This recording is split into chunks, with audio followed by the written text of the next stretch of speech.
చమురు సంస్థలకి కేంద్ర ప్రభుత్వం కీలక ఆదేశాలు జారీ చేసింది. ఇలాంటి క్లిష్ట పరిస్థితుల్లో కూడా కేంద్ర ప్రభుత్వం దగ్గర భారతదేశంలో ఏ చమురు సంస్థ వద్ద ఎంత నిల్వలు ఉన్నాయి అనే సమాచారం లేదు.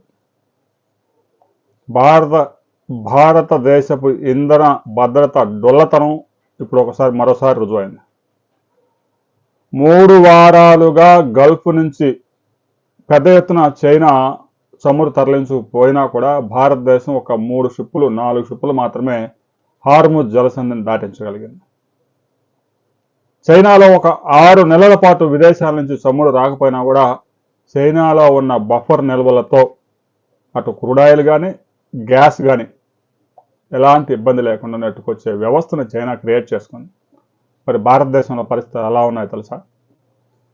క్రూడాయిల్ నిల్వలు భారతదేశంలో 7 నుంచి 8 వారాలకి అంటే 2 నెలల పాటు సరిపడే అవకాశం ఉంది.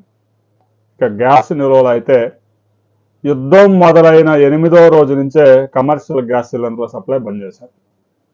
తాజాగా కేంద్ర ప్రభుత్వం ఒక ఆదేశం జారీ చేసింది.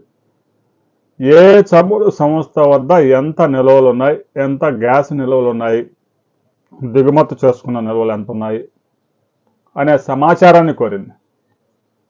అసలు భారతదేశంలో ఎంత చమురు నిల్వలు ఉన్నాయి, ఎంత మధ్యంలో ఉంది, ఎంత దిగుమతి అవుతా ఉంది అనే వివరాలు కనీసం డాష్ బోర్డులో ఉంచుకొని కేంద్ర ఇంధన సంస్థ పెట్రోలియం శాఖ పర్యవేక్షించాలి. అలాంటిది ఏం లేదు.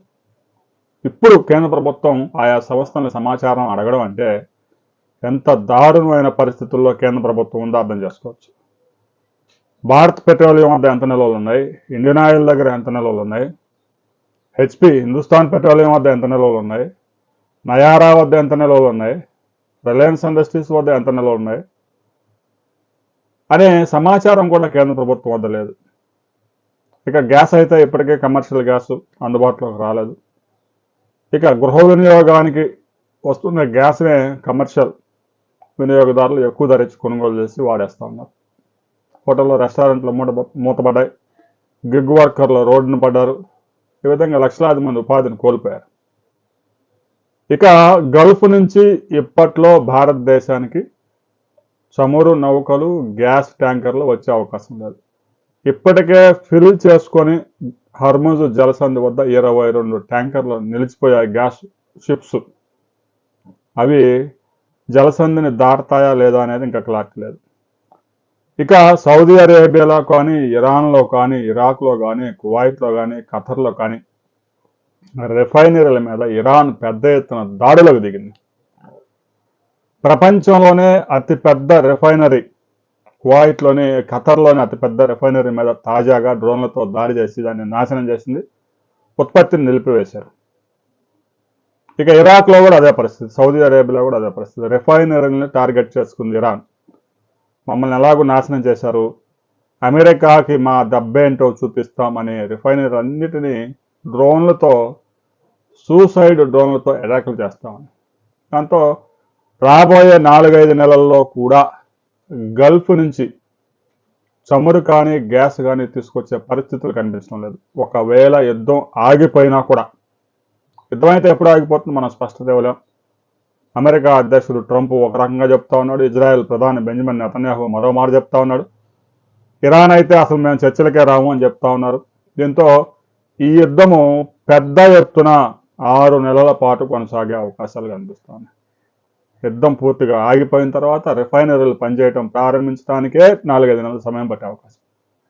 అంటే గల్ఫ్ నుంచి ఇప్పట్లో చమురు వెలికి తీత కానీ, శుద్ధి కానీ, గ్యాస్ తరలింపు కానీ జరిగే అవకాశాలు లేవు. ఆ రిఫైనరీస్ అన్ని అంత డ్యామేజ్ అయిపోయాయి. ఇక కేంద్ర ప్రభుత్వం కేవలం హార్ముజ్ జలసంధి నుంచి మనకి 20-25% మాత్రమే చమురు గ్యాస్ నిల్వలు భారతదేశానికి వస్తూ ఉన్నాయి. మిగతా 75% రష్యా నుంచి, వెనిజులా నుంచి, అమెరికా నుంచి తెచ్చుకుంటున్నామని కథలు చెప్తా ఉన్నారు. ఇదే పరిస్థితి కనుక కొనసాగితే 2-3 నెలల్లో భారతదేశంలో డీజిల్, పెట్రోల్ కూడా తీవ్రమైన కొరత ఏర్పడే అవకాశం ఉంది. పాకిస్తాన్లో ఎలాంటి పరిస్థితులు వచ్చాయో, శ్రీలంకలో ఎలాంటి పరిస్థితులు మనం చూస్తూ ఉన్నామో అలాంటి పరిస్థితులు భారత్కు కూడా తలెత్తే ప్రమాదం ఉంది. ఈలోగా కేంద్ర ప్రభుత్వం పెద్ద ఎత్తున రష్యా నుంచి దిగుమతి చేసుకుంటే పరిస్థితులు కొంతవరకు చక్కబడే అవకాశం ఉంది. దీని మీద ప్రతి ఒక్కరూ కేంద్ర ప్రభుత్వం తీసుకుంటున్న చర్యల మీద, కేంద్ర ప్రభుత్వం, కేంద్ర ఇంధన శాఖ, పెట్రోలియం శాఖ నిర్లక్ష్యం మీద మీ అభిప్రాయాలను కూడా కామెంట్ చేయండి.